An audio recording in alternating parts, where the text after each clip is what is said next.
Imagine being locked in a box for 7 years. Not a room, not a basement. A box, small enough that you can't even sit up. You eat there, sleep there, cry there. And the person keeping you there? They're a normal-looking couple. A husband and wife who look like they could live right next door. This isn't a movie. This is the true story of Colleen Stan, the woman who was kidnapped, tortured, and kept in a wooden box under a bed for 7 years. It's 1977. Colleen Stan is 20 years old, a free spirit, hitchhiking from Oregon to California to visit a friend. On her way, she turns down 2 rides. Something feels off. But then, a blue Dodge Colt stops. Inside, a young couple with a baby.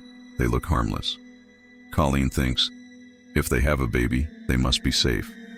So she gets in. That's the moment everything changes. The couple, Cameron and Janice Hooker, seemed ordinary. But Cameron had violent fantasies about control and bondage. He wasn't satisfied with roleplay. He wanted a slave. So after driving Colleen for a while, they pull over at a secluded spot. Cameron pulls out a knife. He forces her into a wooden box with air holes he'd built just for this moment. That box becomes her world. For the next 7 years, Colleen is held prisoner in their home in Red Bluff, California. Cameron tortures her, manipulates her, and forces her into complete submission. At night, he locks her in that box, under his and his wife's bed. The box was 3 feet high, 6 feet long, pitch dark, barely enough air to breathe. In summer, it reached over 100 degrees inside.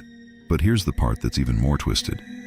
Cameron convinced Colleen that a secret organization, the company, was watching her, and if she tried to escape, they'd kill her family. She believed him, completely. Over time, Cameron gives her small freedoms. He lets her clean the house, do laundry, even go outside, but always under control. He forces her to sign a fake slave contract, giving him ownership of her body and soul. Janice, the wife, was torn. She helped at first out of fear and control, but over time, she couldn't take it anymore. The psychological manipulation was so deep that Colleen sometimes called Cameron master, even in front of his wife. And the craziest part? Colleen's family thought she was fine. Cameron let her write letters home, fake ones, pretending she'd joined a religious group and was living abroad. In 1984, 7 years later, Janice finally breaks. She confesses everything to her pastor, and he tells her to let Colleen go.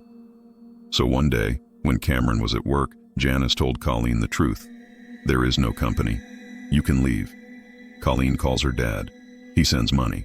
She takes a bus home, after 7 years of captivity, and never looks back. When Cameron comes home, she's gone. Colleen immediately tells police everything, and what they find shocks even veteran detectives.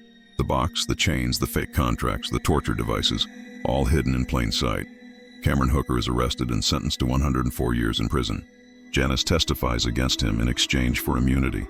Colleen Stan, she rebuilds her life, gets a job, has a family, and even speaks publicly about trauma and survival. Her story became one of the most disturbing cases in FBI history because it wasn't about murder. It was about control. The kind that breaks a person's mind before it breaks their body. 7 years in a box. And she still survived. That's not luck. That's pure unimaginable strength.